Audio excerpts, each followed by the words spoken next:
Boa noite a todos.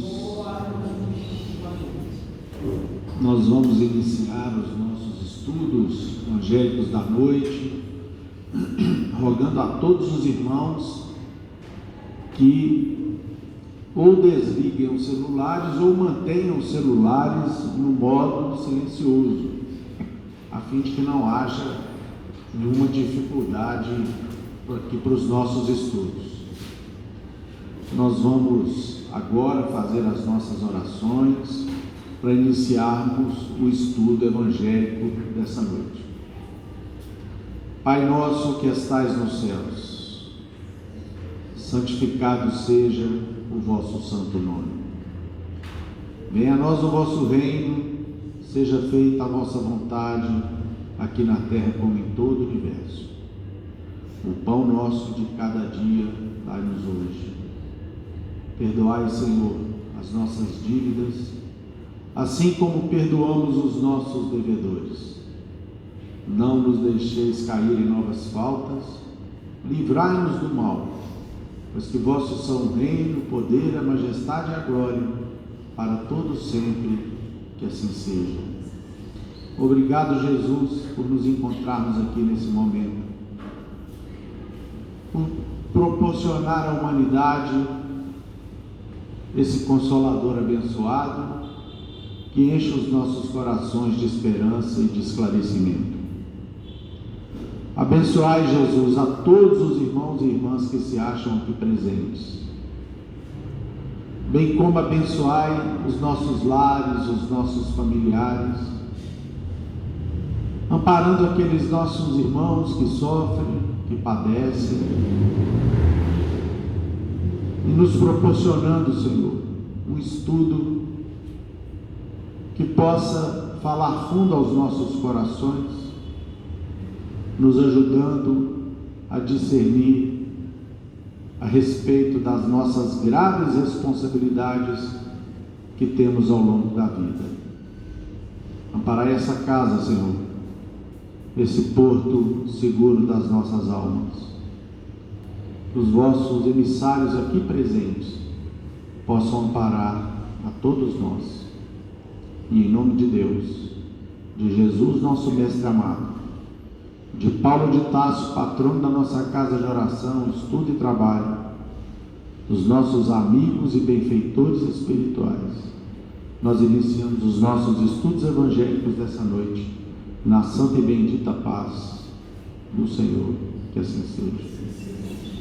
Do capítulo 16 do Evangelho segundo o Espiritismo, do evangelista Lucas, capítulo 16, item 13, a salvação dos ricos. Ninguém pode servir a dois senhores, porque ou odiará um e amará outro, ou se prenderá a um e desprezará o outro. Não podeis servir simultaneamente a Deus e a Mamon. A questão 667 do Livro dos Espíritos, que inicia o estudo sobre o politeísmo, ou seja, a crença em diversas divindades. Por que razão, não obstante ser falsa, a crença politeísta é uma das mais antigas e espalhadas? Resposta: a concepção de um Deus único não poderia existir no homem, senão como resultado do desenvolvimento de suas ideias. Incapaz, pela ignorância, de conceber um ser imaterial, sem forma determinada, atuando sobre a matéria, conferiu-lhe o homem atributos da natureza corpórea, isto é, uma forma e um aspecto, e desde então, tudo que parecia ultrapassar os limites da inteligência comum era para ele uma divindade. Tudo que não compreendia devia ser obra de uma potência sobrenatural. Daí a crer em tantas potências distintas quantos os efeitos que observava. Não havia mais que um passo. Em todos os tempos, porém, houve homens instruídos que compreenderam ser impossível a existência desses poderes múltiplos a governarem o mundo, sem uma direção superior, e que, em consequência, se elevaram à concepção de um Deus único. Passamos a palavra para o nosso caríssimo irmão Gilvan, para que ele inicie os estudos da noite.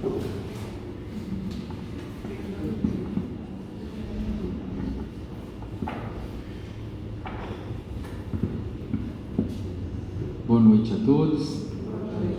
Que Jesus nos abençoe e ampare mais essa noite de estudos. Conforme acabamos de ouvir da leitura inicial feita pelo nosso irmão Euler, hoje começaremos o estudo do capítulo 16 do Evangelho segundo o Espiritismo, denominado Não se pode servir a Deus e a Mamon. Capítulo esse todo dedicado por Allan Kardec ao estudo da riqueza e da nossa relação com os bens materiais. E esse capítulo 16, irmãos, será objeto das nossas reflexões nas reuniões de terças-feiras, ao longo de todo o mês de fevereiro. E como iremos perceber, trata-se de um capítulo consideravelmente extenso, onde Allan Kardec deu certa relevância ao tema. O simples fato de o codificador ter separado um capítulo inteiro para estudar esse assunto significa que se trata de algo relevante. E um aspecto também digno de menção, logo de início, é que esse capítulo possui uma grande quantidade de citação de passagens evangélicas, em que Jesus nos deixou lições acerca da necessidade de priorizarmos os valores espirituais mais do que os bens materiais. Esse é o eixo central do capítulo 16. E Allan Kardec transcreveu 6 trechos evangélicos ensinando, onde Jesus está ensinando sobre esse tema. Mas existem outros que o codificador não colacionou aqui. Para os irmãos terem uma ideia, o capítulo seguinte, que é o capítulo 17, possui só uma citação evangélica. E o capítulo 5, que é o mais extenso da obra, possui 2. Então, nesse capítulo 16, tem muitos trechos evangélicos com Jesus proferindo lições maravilhosas sobre esse assunto. E o Cristo não iria destacar esse aspecto da vida, ou seja, o uso da riqueza e a nossa relação com os bens materiais, se isso não fosse de significativa importância para a nossa evolução e para o nosso progresso. Isso porque, desde o tempo de Jesus até os dias atuais, a humanidade continua compreendendo muito mal como deve ser o uso dos bens materiais, e continua sendo essa situação um verdadeiro obstáculo para o nosso progresso. Mas a nossa participação hoje vai se concentrar no item 1, conjugado com a questão 667 do Livro dos Espíritos, que o nosso irmão acabou de ler, e que nos remete ao estudo do politeísmo, da idolatria, do monoteísmo e da lei de adoração. Então vamos comentar acerca desses temas. E em O Livro dos Espíritos, nós aprendemos que o sentimento de existência de Deus, ele é inato. Nós já nascemos com ele. E as leis divinas estão gravadas na nossa consciência. Ocorre que Deus nos criou todos iguais, simples e ignorantes. E a nossa consciência demora a evoluir, a amadurecer. Primeiro, no transcurso dos séculos, evoluímos intelectualmente e depois evoluímos em sentimentos. Essa é a razão pela qual, na nossa fase mais primitiva, tínhamos essas ideias politeístas. cultuando ali vários deuses, várias divindades. Antes de avançarmos na ciência, a nossa capacidade intelectual, ela era bem reduzida. Então, mal compreendíamos aquilo que nossos olhos viam, nossos ouvidos escutavam, e éramos movidos por instintos. Posteriormente, a nossa inteligência avançou um pouco e passamos a ter sensações. E quando estávamos nessa época, nessa fase, qualquer fenômeno da natureza, qualquer situação que não compreendíamos direito, nós atribuíamos ali uma divindade. Mas, no fundo, no mundo íntimo, nós sabíamos que existe uma potência superior que nos governa, só que nós conseguíamos compreender isso direito. E naquela época, então, surgiram então divindades relacionadas ao trovão, ao fogo, aos aspectos da natureza, de um modo geral. E posteriormente, nós criamos ainda outras divindades relacionadas a aspectos vulgares da vida, divindades relacionadas à pesca, à pecuária, e até atividades como a guerra, a paixão. Criamos divindades relacionadas à beleza, aos prazeres, porque as nossas sensações elas já estavam corrompidas. Começamos a usar essas imagens, essas divindades para pedir favores, privilégios e coisas totalmente inadequadas, mas era a nossa condição espiritual naquele tempo. Até que Deus, o Criador, a inteligência suprema e causa primária de todas as coisas, entendeu que nós já estávamos mais preparados para receber revelações. Então, em determinados momentos da história da humanidade, vieram revelações. Mas, é claro, Deus sendo eterno e onipresente, Ele sempre existiu e sempre esteve em todos os lugares. Nós que não tínhamos condições de compreender. Mas primeiro então, e hoje graças ao Espiritismo nós temos esse conhecimento, primeiro veio a revelação, a primeira revelação através de Moisés e o Decálogo, quando então o profeta e legislador hebreu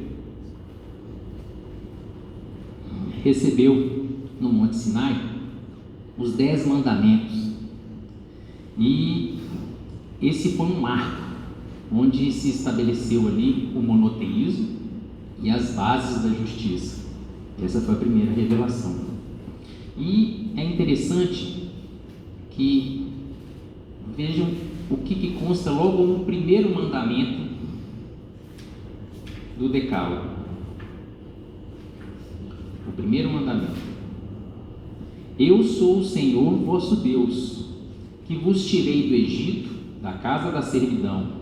Não tereis diante de mim outros deuses estrangeiros.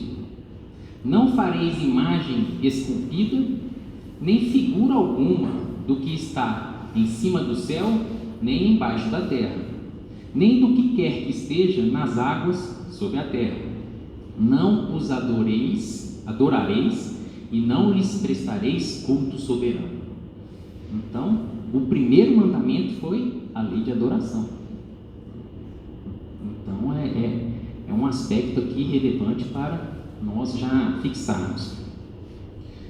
Mas a humanidade precisava progredir mais, sobretudo em sentimento.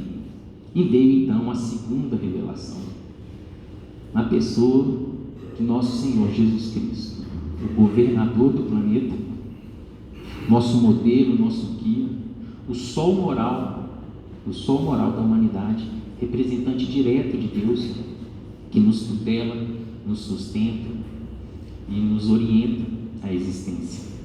E Jesus, quando chegou, ele disse uma das frases mais conhecidas: Eu não vim destruir a lei, mas cumpri-la. O que o mestre quis dizer com isso? Ele veio nos ensinar e exemplificar como que é a viver em absoluta harmonia com as leis divinas. Ele veio preencher a lei que existia ali no campo da abstração, né? Ele veio e mostrou: isso aqui é viver em absoluta harmonia com Deus e com suas leis. E cumprindo a sua missão magnânima, ele reencarnou, esteve entre nós e diminuiu sua luz sublime para não nos ofuscar e demonstrou uma humildade, um amor extraordinários. 18 séculos depois, veio então a terceira revelação, o Consolador prometido pelo próprio Cristo, que é o Espiritismo. E cá estamos nós, estudando essa abençoada doutrina, agora um pouco mais conscientes, um pouco mais inteligentes, sensíveis. Já sabemos então há milênios que só existe um Deus único. Pelo menos falamos isso, da boca para fora. Mas o estudo desse item 1 nos leva a questionar: será mesmo que ainda não existe culto a outros deuses?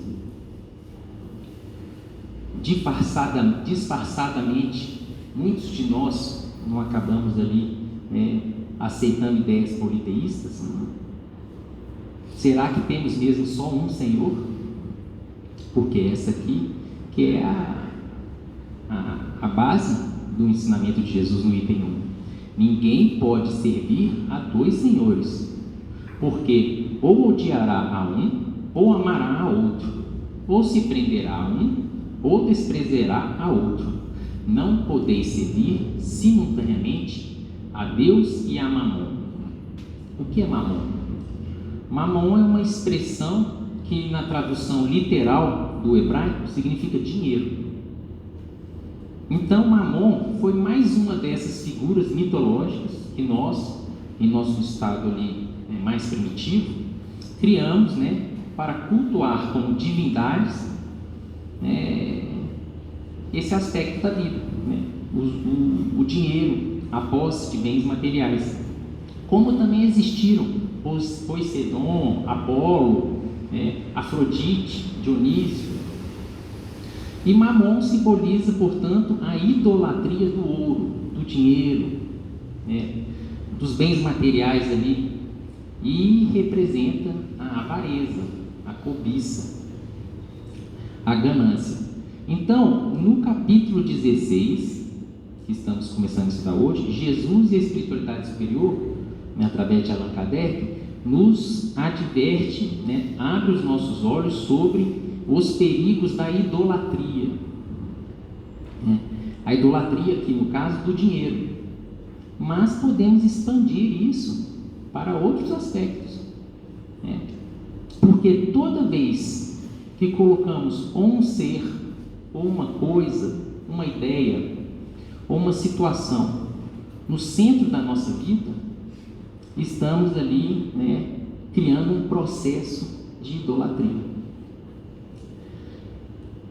Podemos então eleger como ídolo, colocar como divindade na nossa vida o dinheiro, mas também há aqueles que colocam o poder, que fazem tudo para alcançar o poder, passam por cima de leis, passam por cima da própria consciência, de irmãos, como também tem os que fazem toda a sua vida girar em torno dos prazeres, do sexo.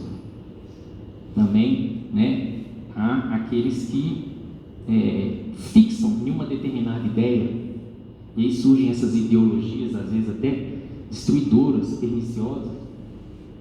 O próprio culto do eu, chamado egoísmo, não deixa de ser um processo de idolatria, onde a pessoa coloca a sua pessoa como centro de tudo. Então, nós precisamos entender o quanto que isso é grave, né? E como que nós podemos fazer para não cair nesse processo de cegueira espiritual? Então, para compreender isso melhor, meus irmãos,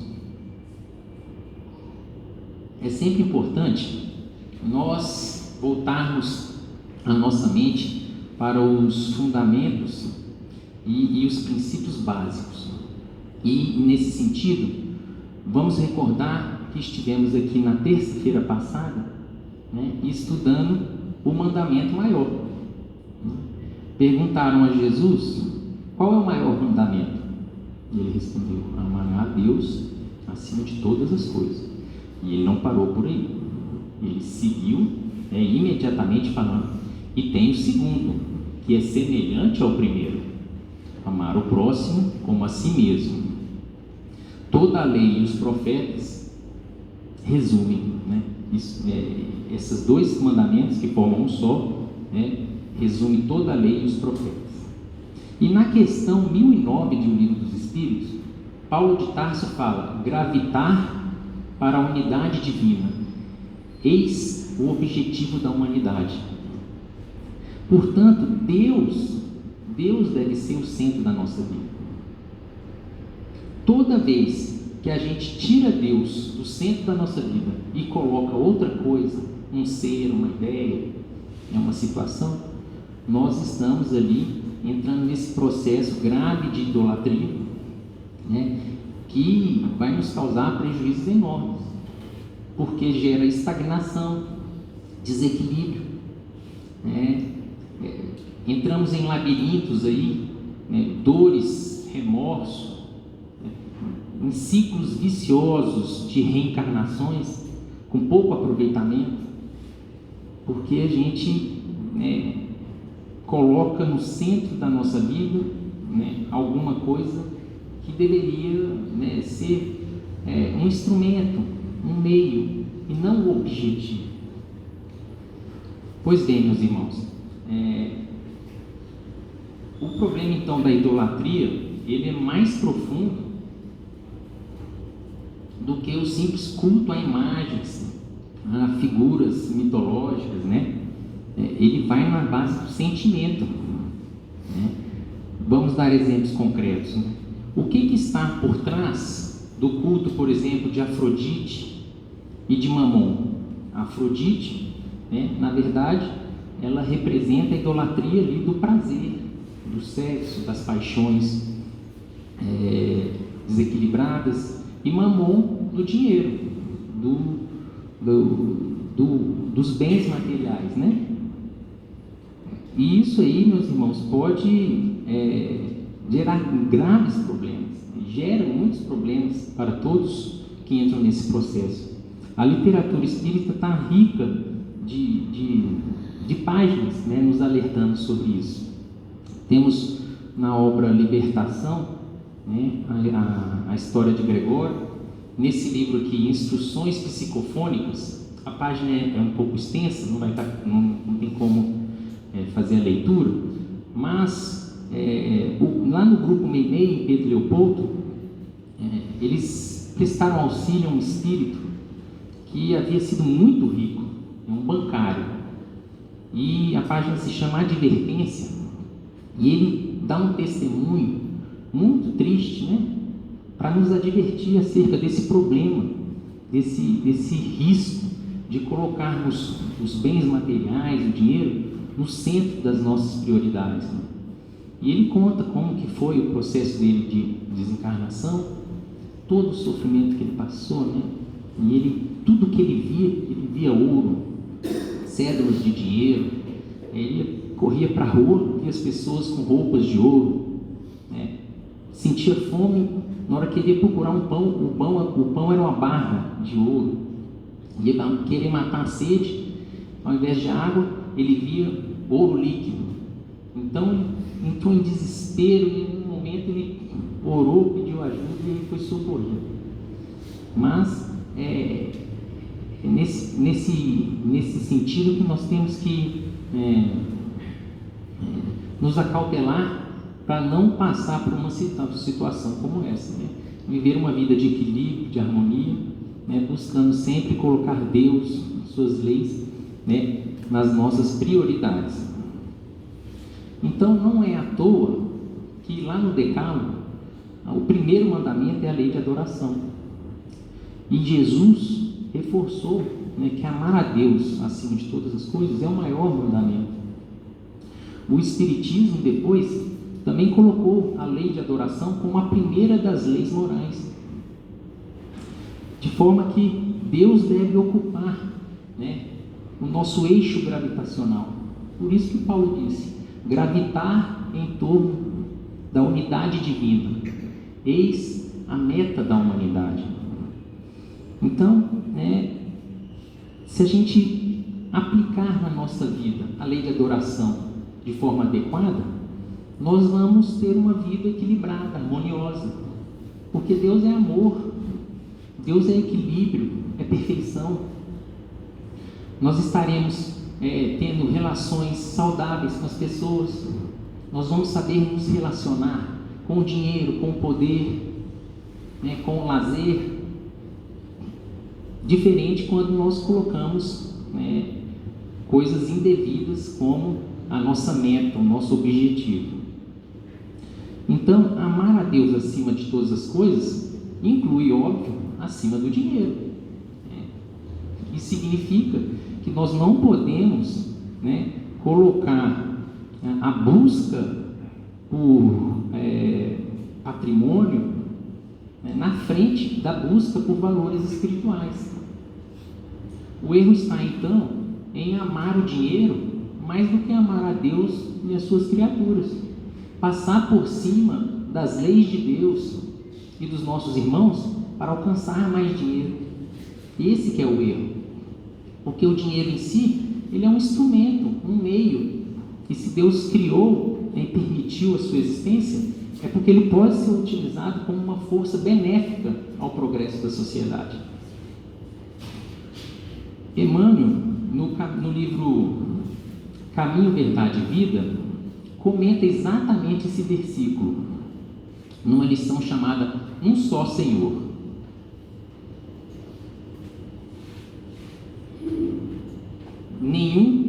Nenhum servo pode servir a dois senhores. Jesus.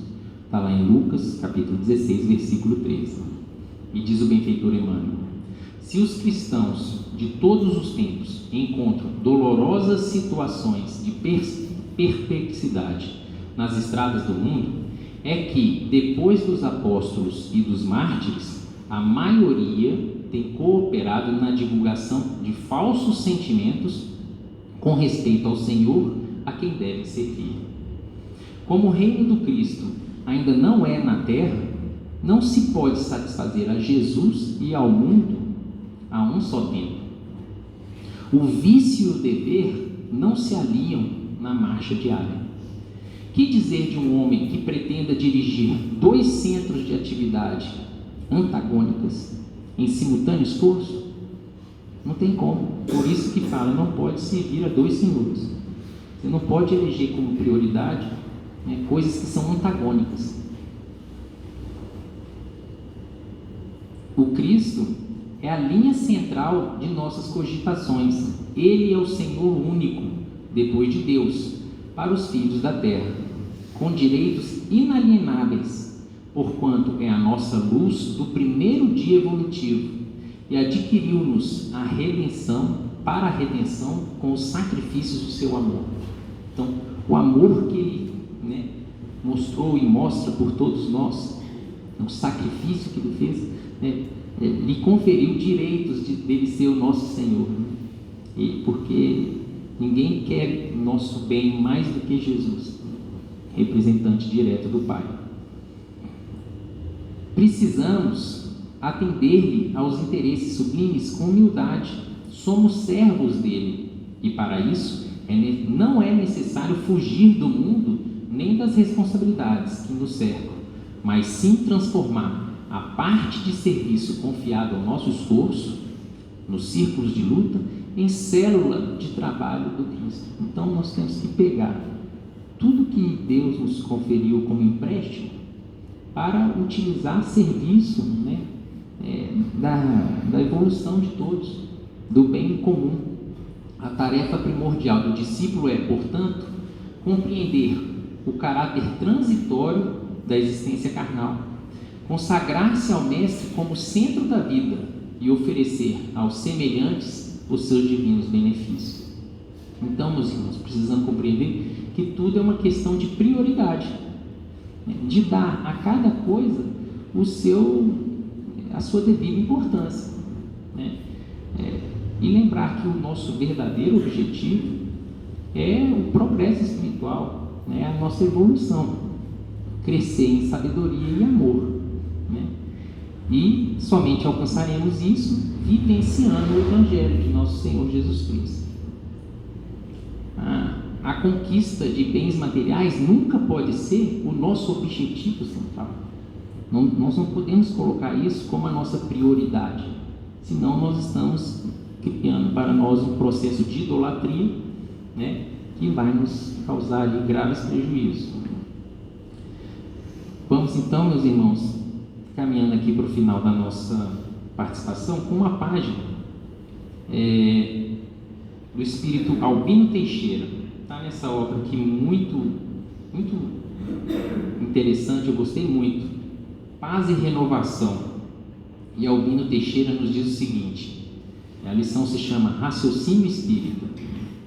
Servir onde estivermos e tanto quanto pudermos será sempre o programa para qualquer de nós, os tarefeiros encarnados e desencarnados do Evangelho, na faixa de trabalho em que nos situamos. A lei do Senhor compreende perfeitamente que disponhas de casa confortável, tão confortável quanto queiras, mas sem relegar à nudez os irmãos esfarrapados que te cruzam a porta. A lei do Senhor compreende que te banqueteis tanto quanto desejes e com quem desejes, mas sem largar o vizinho morrendo de fome por falta de pão. A lei do Senhor também compreende que te movimentes de carro tanto quanto te proponhas, mas sem fugir de auxiliar os companheiros do caminho para que não vivam descalços. A lei do Senhor compreende que ajuntes o dinheiro por meios justos, no tamanho dos seus ideais para o sustento de tuas realizações, mas sem negar aos irmãos em penúria a sobra de tuas obras. Que uses os perfumes de tua predileção na esfera da apresentação pessoal. E aqui podemos acrescentar, os perfumes, a roupa, o sapato, pode usar, segundo o teu gosto, mas sem deixar o próximo em aflitivas necessidades materiais, desprevenido de sabão para a própria limpeza. Compreende que frequentes as diversões dignas, conforme a permissão de tua consciência, tanto quanto puderes, mas sem esquecer de levar, sempre que possível, algumas horas de alegria aos lares em sofrimento. Em verdade, não consegues liquidar os problemas e provações que vergastam na terra, mas podes e deves cooperar com a lei do Senhor na extensão da bondade e do socorro na área de tua própria existência. Deus nos dá o máximo de bênçãos. Saibamos dar pelo menos o mínimo de nossas possibilidades. Deus nos dá tudo. Aprendamos a dar pelo menos um pouco. Que Jesus nos abençoe a todos.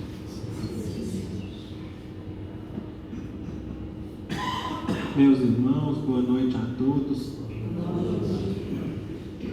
Hoje, conforme o Gilvan disse há pouco, nós estamos começando um estudo que vai se estender ao longo desse mês de fevereiro, e mesmo assim a gente não vai ver o capítulo todo, porque ele é um capítulo extenso, do capítulo 16 do Evangelho segundo o Espiritismo, que tem por título: Não se pode servir a Deus e a Mamon. Esse título, meus irmãos, do capítulo foi extraído da passagem evangélica que foi lida há pouco, que está no Evangelho de Lucas, no capítulo 16, item 13, no qual o evangelista registrou o seguinte: ninguém pode servir a dois senhores, porque ou odiará um e amará o outro, ou se prenderá a um e desprezará o outro. Não podeis servir simultaneamente a Deus e a Mamon. E essa mesma orientação do Cristo está presente também lá no Evangelho de Mateus, no capítulo 6, no item 24, portanto, dentro do Sermão do Monte, praticamente com as mesmas palavras. Meus irmãos, esse capítulo, nós, na qualidade de espíritas cristãos, podemos tomá-lo como um capítulo profundamente esclarecedor para todos nós. Porque ele vai trazer para nós, dentro da missão do Consolador prometido, profundo equilíbrio, coerência e bom senso na interpretação de todas as passagens evangélicas que estão citadas aqui, bem como de qualquer outra que esteja presente e que o Cristo nos legou.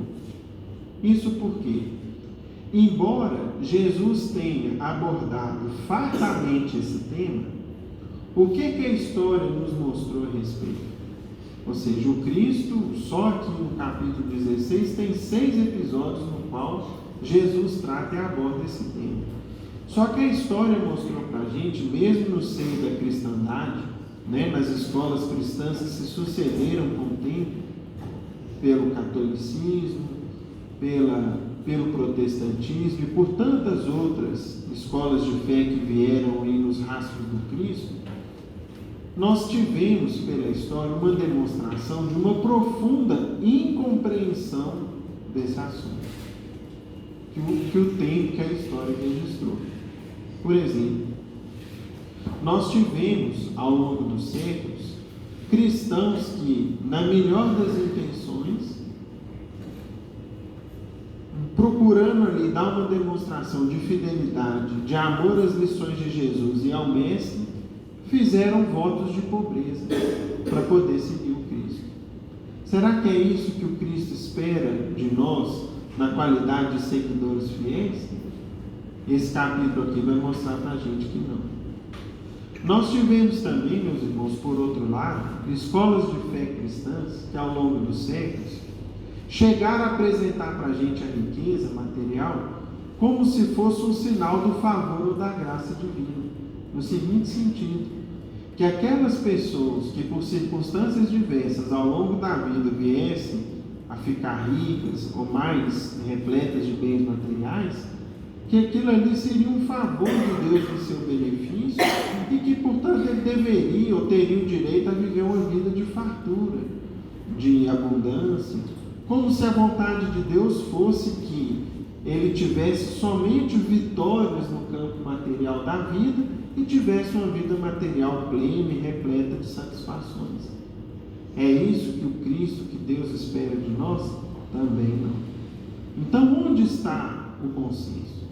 Onde está a orientação segura? Considerando que esse é um assunto central na nossa existência. Como nos relacionar com os bens materiais? Ou seja, o dinheiro é um vil metal? Como talvez, possivelmente, muitos de nós já escutamos, ou seja, entre o dinheiro as pessoas se corrompem? Será que é isso? Ou o dinheiro surgiu como uma permissão divina, como uma criação do próprio Pai que permitiu a sua existência entre nós? Então vejam, meus irmãos, que são questões centrais da nossa vida. É possível ser rico, ter-se uma condição material melhor e ser cristão ao mesmo tempo? Tudo isso, se a gente fizesse uma enquete, com essas questões que nós estamos propondo aqui no início, nós colheríamos talvez respostas vagas ou contraditórias, ou parciais, a respeito desses temas todos. E é justamente com todos eles que nós vamos aprender a lidar a partir do estudo da doutrina espírita. Nós vamos aprender a compreender a questão material da vida com profunda sabedoria. E vamos então saber lidar com ela como sendo um fator de paz e de progresso espiritual para a gente, do que como um fator de perturbação, de problema ou de tropeço na nossa existência. Nós vamos ver então, meus irmãos, a começar pelo item de hoje, que nós precisamos na vida ter bastante claro na nossa mente, no nosso coração, qual que é a nossa prioridade. A escolha de prioridades vai definir, ou seja, a partir do momento que a gente deixa claro qual vem a ser a nossa prioridade,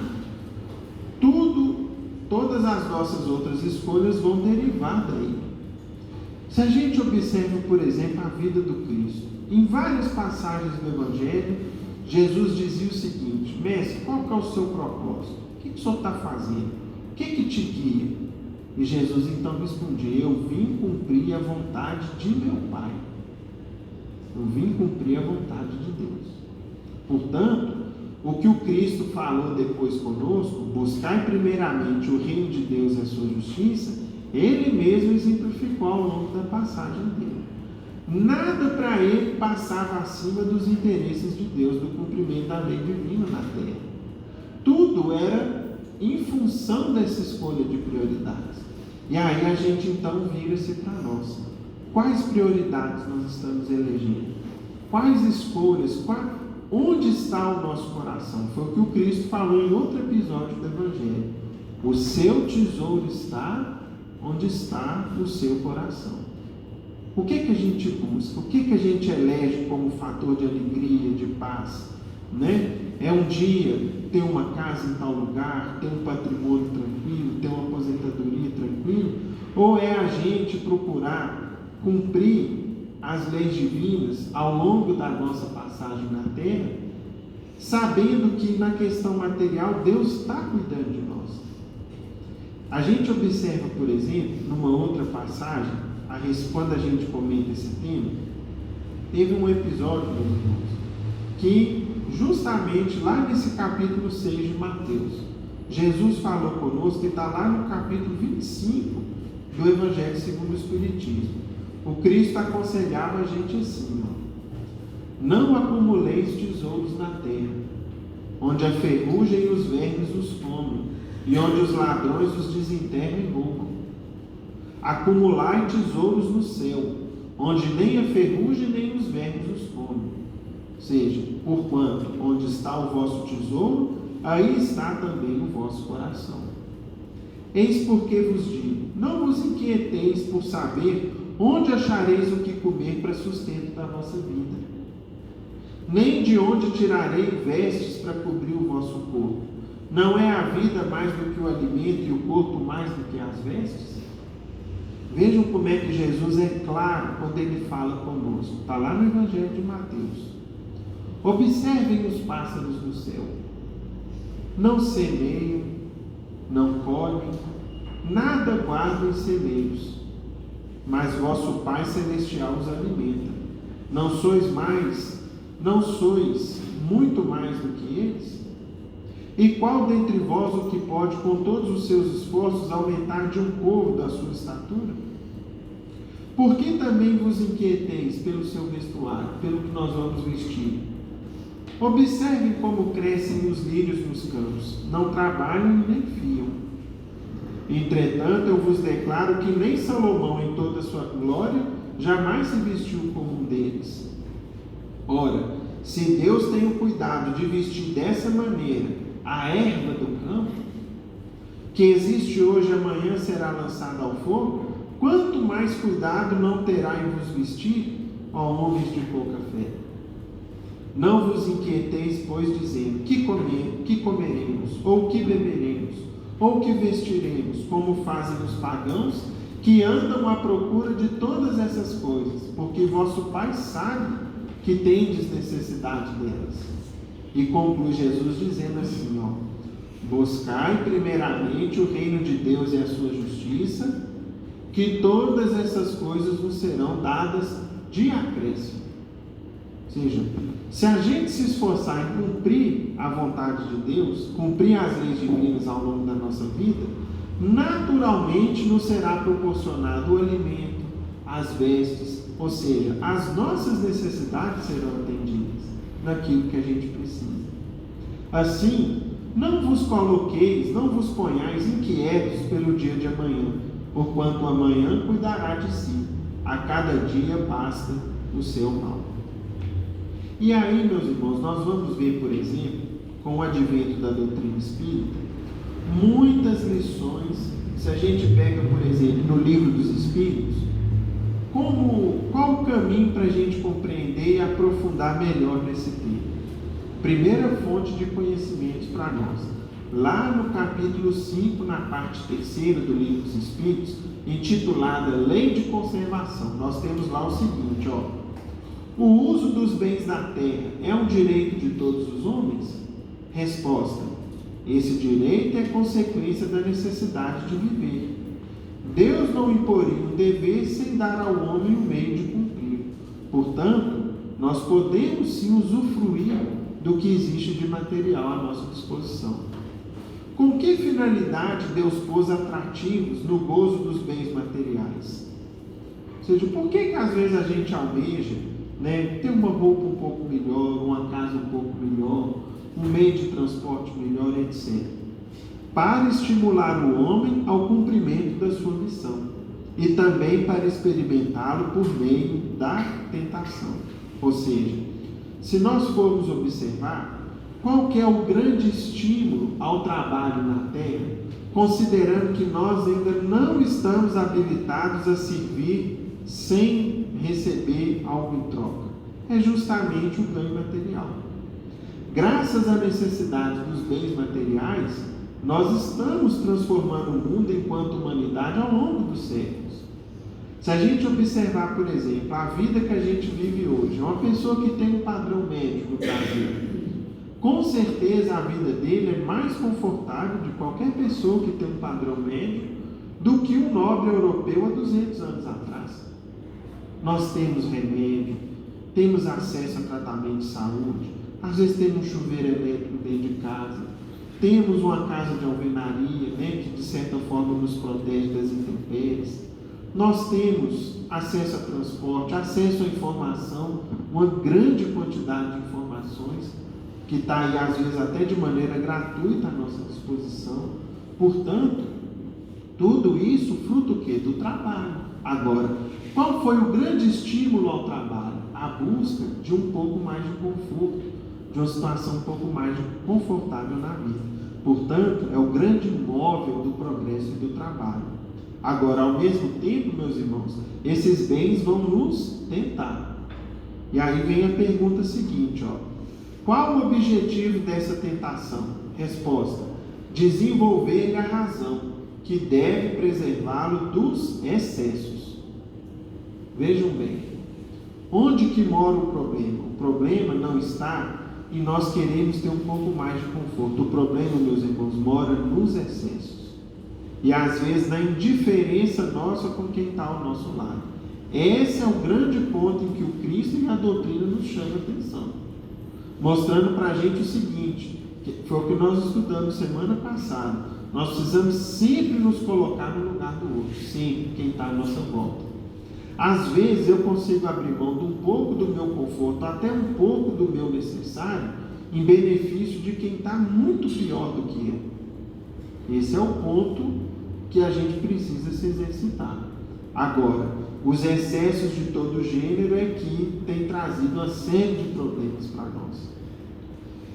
Tanto é que na pergunta 714, um pouco mais adiante, a gente tem assim, que se deve pensar do homem que procura nos excessos de todo gênero o requinte de seus prazeres? Resposta: pobre criatura, que devemos lastimar e não invejar, porque está bem perto da morte física ou da morte moral, das duas, de fato. Os excessos desgastam a nossa saúde física, encurtam a nossa vida no corpo físico, desgastam esse equipamento maravilhoso que Deus nos deu, que é o nosso corpo físico, e mais, os excessos que a gente pratica, às vezes em nome da satisfação daquilo que a gente gosta, muitas vezes nos levam a grandes erros, a grandes quedas morais. E aí então, cria um grande sinal de alerta para todos nós. As perguntas, meus irmãos, se sucedem. É uma mais interessante e mais esclarecedora que a outra. Está aqui no capítulo da Lei de Conservação. pulando para a gente ver que, não somente aqui, mas também em outros pontos, a doutrina espírita nos esclarece desse assunto. Chegando agora no capítulo da lei de igualdade, nós vamos ter aqui, por que Deus concedeu a uns a riqueza e o poder e a outros a miséria? São as desigualdades que a gente observa, né? Por que Deus permite? Para experimentá-los de modos diferentes. A gente tem que se lembrar que nós temos o quê? Sucessivas vidas, várias encarnações. Em cada uma dessas vidas a gente aprende uma lição diferente. A gente é testado de maneira diferente. Nós aprimoramos determinadas qualidades e combatemos determinados vícios. Na maioria das circunstâncias, por meio da dor e do sofrimento. Então, ele continua dizendo: além disso, como sabeis, essas provas foram escolhidas pelos próprios espíritos, que, no entanto, com frequência sucumbem nelas. Portanto, as situações de muita dificuldade ou de muita facilidade na vida foram escolhidas por nós. A gente escolheu então a riqueza para poder aproveitar a vida inteira, para curtir bastante? Não. É com outra finalidade. É o que está aqui adiante. Qual das duas provas é mais perigosa para o homem? A da miséria ou a da riqueza? Resposta: ambas o são igualmente. A miséria provoca as queixas contra a providência, ou seja, quando a gente está numa situação de muita dificuldade, qual que é o maior desafio que a criatura tem? Não se revoltar, não cair no clima da reclamação, da revolta contra os homens e contra o próprio Pai. E a prova da riqueza nos incita a todos os excessos, ou seja, quando a gente às vezes é colocado muito dinheiro no nosso caminho, o que a gente está sendo testado ali? Está sendo testado o uso que a gente vai fazer. Se a gente vai lembrar somente de si, seja não, agora é minha vez, agora eu vou aproveitar, né? E aí some da família, some dos vizinhos, some dos conhecidos, e aí vai correr o mundo inteiro, vai aproveitar. Só que chega um dia, o que acontece? Profunda desilusão, profunda tristeza, e às vezes da opulência vai-se o quê? Para o outro extremo, para a miséria. Nós temos uma figura no Evangelho que ilustra isso para a gente. Vocês devem estar se lembrando aí, lá na parábola do filho pródigo. O filho, o pai era um senhor de terras muito rico. Certo dia ele pediu ao pai que desse a parte dele da herança, e ele saiu com uma fortuna enorme pelo mundo da época. Foi para todo canto, aproveitado, comia e bebido, bom e melhor, enfim, se entregou a todos os excessos. O que aquilo levou a ele? A um quadro depois de profunda solidão, um quadro de miséria, de fome, de necessidades extremas, até o momento em que ele decide voltar para junto do Pai. Ou seja, o nosso afastamento do Pai, no caso nosso Pai Criador, a Deus, quando a gente tira Deus do centro da nossa vida, das nossas atenções e prioridades, possivelmente a gente caminha para um caminho ali, o que? Tortuoso, difícil, cheio de lágrimas, de dificuldades e de desilusões que a gente vai acabar colhendo. Pois bem, meus irmãos, nós vimos pelos comentários do Gilvan, que começou primeiro do que nós na noite de hoje, que antigamente era muito comum os cultos politeístas, ou seja, a crença em vários deuses. Entre eles acreditava-se num Deus da riqueza, que trazia a fartura, que trazia casas, terras, palácios, vinho abundante, comida de sobra, etc. Ao longo dos séculos, nós, enquanto humanidade, muitas vezes acreditamos e procuramos esse culto. Hoje em dia, já não se fala mais nisso. Todos nós já temos ciência e conhecimento do Deus único. Entretanto, se a gente for perceber, ainda existe um culto disfarçado, oculto a Mamon. Tal como os hebreus junto de Moisés, quando Moisés se afastou, decidiram cultuar o bezerro de ouro, conforme foi registrado lá no livro de Êxodo, nós também, embora às vezes não falemos, muitos de nós, em maior ou menor grau, às vezes elegemos um ídolo falso. E na busca em satisfazê-lo, como se fosse fonte de paz, de alegria, de tranquilidade para nós acabamos cometendo grandes enganos. E às vezes, meus irmãos, colhemos desilusões inimagináveis. Nós trouxemos aqui então, para ilustrar e concluir a nossa participação, uma história que vez ou outra a gente traz, porque mostra o caso de um pai que sofreu terrivelmente, justamente por ter feito essa escolha errada. Acreditando fazer o melhor por seu filho, elegeu um ídolo falso, um ídolo errado, e acabou depois colhendo uma amarga desilusão, uma grande tristeza. Essa história que nós vamos ver agora, o título dela está no livro Família, capítulo 12, o seu título é Drama de Pai. Então vamos ver. O pensamento agoniado de Paulo Silva nos buscava de longe. Antes de desencarnarmos, conhecemos nele um menino terno e amigo. Esperávamos na vizinhança pela manhã para dar-nos um abraço. Agora, tanto tempo passado, seria um homem maduro.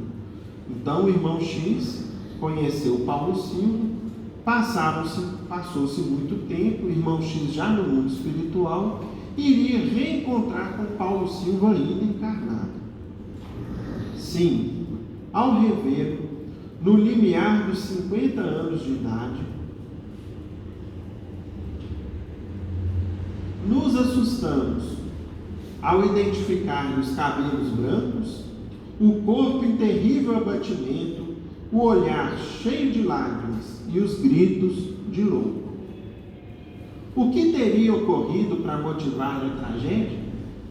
A resposta estava em um grosso diário paterno, carinhosamente guardado em mesa próxima, do qual respingamos somente alguns tópicos mais importantes e que alinhamos aqui a título de estudo. Então, no diário que aquele Paulo Silva registrou, suas principais memórias, estava a explicação daquele quadro de profundo sofrimento que ele apresentava. Então vamos ver. 18 de novembro de 1950. Sou pai, como sou feliz. Recebi meu filho hoje nos braços. Combinei com minha mulher, concordamos que terá meu nome. Será chamado Paulo Júnior. 20 de fevereiro de 54. Criança com 4 anos. Minha mãe julga que Cecília e eu devemos encomendar mais filhos. Não quero. Conservarei apenas meu Paulinho, meu ídolo. Terá ele tudo o que a vida não me deu. Isso aqui, meus irmãos, é o primeiro ponto de alerta. Cada um de nós tem um caminho nessa vida a trilhar. A gente às vezes pensa assim, eu quero que meu filho tenha tudo aquilo que eu não tive. Não é um ideal de educação e de orientação dos filhos, A gente tem que querer que os filhos sejam homens de bem, criaturas boas da sociedade. Isso é o essencial. Agora, que o filho tenha tudo o que eu não tive, será que o espírito dele vai ter condições de administrar, por exemplo, um grande patrimônio, sem se afundar nos vícios, por exemplo, com excesso de dinheiro, com excesso de facilidades? É uma questão relevante. 5 de março de 57. Que felicidade ver Paulinho na escola, uma inteligência. Comprei hoje, em nome dele, 200 ações de uma companhia respeitável, investimento valioso na indústria. 18 de novembro de 58. Aniversário de meu filho, 8 anos. Comprei para ele uma gleba de 20 mil metros quadrados em Jacarepaguá, terreno de grande futuro. Ele morava no Rio, na cidade do Rio. Seguindo. 11 de maio de 60. Aproveitei a situação de 2 amigos que estavam com a corda no pescoço e comprei para meu filho 2 casas em ótimo ponto da Tijuca. Negócio de ocasião. 14 de agosto de 1960. Sonhei com meu pai, morto há 20 anos. Coisa esquisita.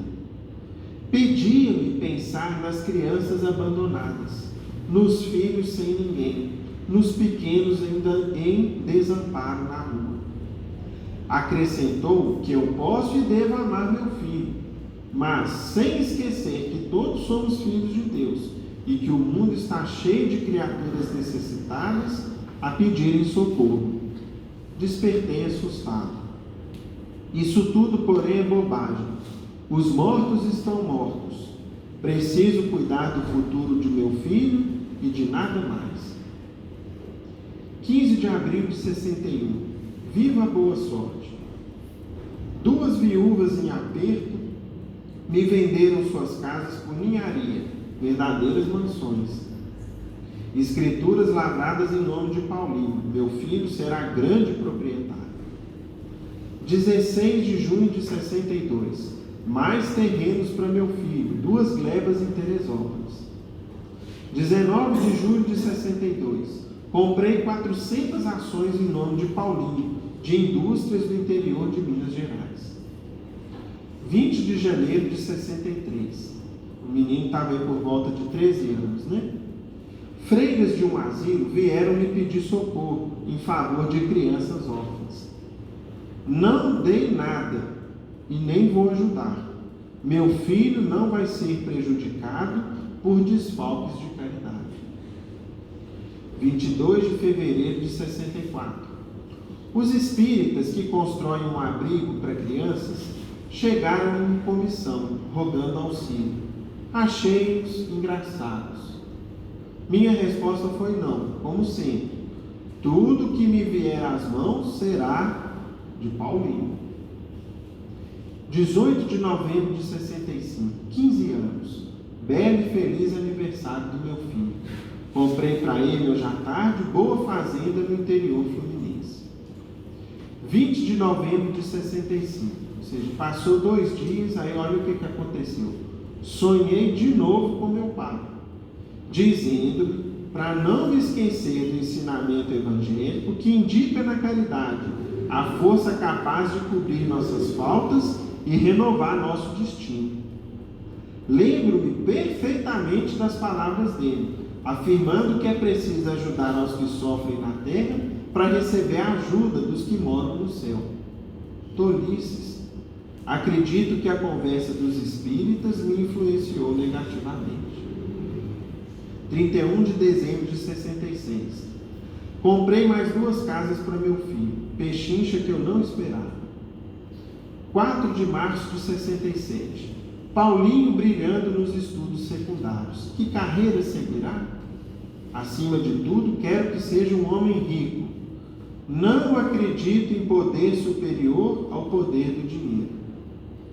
Estão vendo o que a gente falou sobre o culto disfarçado? Ou seja, era o ídolo dele. O poder do dinheiro, segundo ele, não tinha poder superior. 6 de abril de 67. Comprei 2 carros para meu filho, um para a cidade e outro para a fazenda. Os 4 carros que temos em casa não me parecem dignos dele. 18 de novembro de 67. Novo aniversário de Paulinho. Comprei 4 apartamentos para ele. Quero meu filho cada vez mais rico, sempre mais rico. 30 de janeiro de 68. A fortuna de meu filho, conforme o balanço, já ultrapassa 1 bilhão de cruzeiros velhos, segundo meu contador. 19 de abril de 68. Meus tios, Arlindo e Antônio, pediram-me ajuda, falando em necessidades. Neguei. Tenho meu filho para cuidar. E aí, meus irmãos, vem a última nota do diário. 22 de janeiro de 1970. Meu Deus, Paulinho está no hospital em estado grave. Aqui terminaram as anotações. O resto era o sofrimento aos nossos olhos. Paulo Silva, que concentrou no filho único imensa fortuna e que por isso mesmo se negava a atender qualquer apelo de ajuda ou de caridade fraterna, profundamente desequilibrado, assistia junto de nós a saída do filho morto, que desencarnou em plena juventude, aos 18 anos, vítima da hepatite. Então vejam, meus irmãos, será que o poder do dinheiro é o poder superior da vida? O que aquela fortuna astronômica adiantou? Nada, né? Então, nós vamos ver, não somente no estudo de hoje, como nos estudos ao longo desse mês, que o Espiritismo é uma grande escola para nós nesse assunto, mas ensina muita coisa para a gente, especialmente para que a gente tenha bom senso e equilíbrio, para que a gente evite os excessos de toda ordem e não tenhamos no dinheiro, ou na dificuldade, ou na abundância dele, motivo de inquietação, de perder noite de sono, de transtorno na nossa vida. Que Jesus nos ampare, nos abençoe a todos.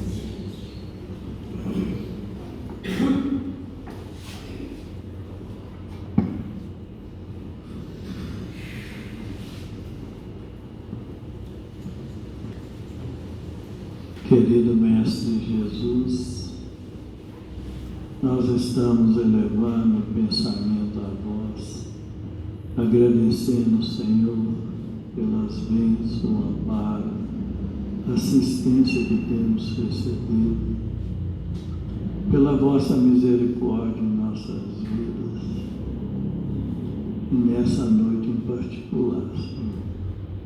Agradecemos a oportunidade de nos encontrarmos reunidos em nossa casa espiritual, a Fraternidade Espírita Paulo de Tarso, onde temos recebido orientações que visam o nosso consolo e a nossa paz.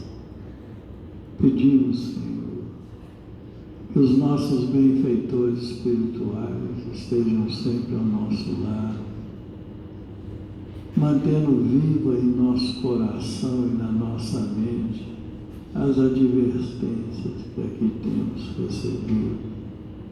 Somos criaturas ainda imperfeitas, necessitados de amparo e assistência.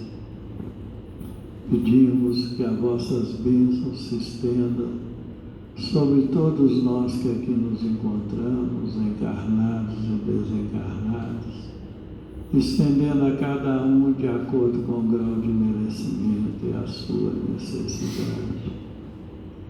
Pedimos, Senhor, que essas bênçãos sejam extensivas aos nossos lares, aos hospitais, aos cancerosários, aos leprosários, aos manicômios, aos presídios, aonde houver dor, aflição, padecimento, que o emissário seu esteja presente, levando consolo, a resignação e a paz.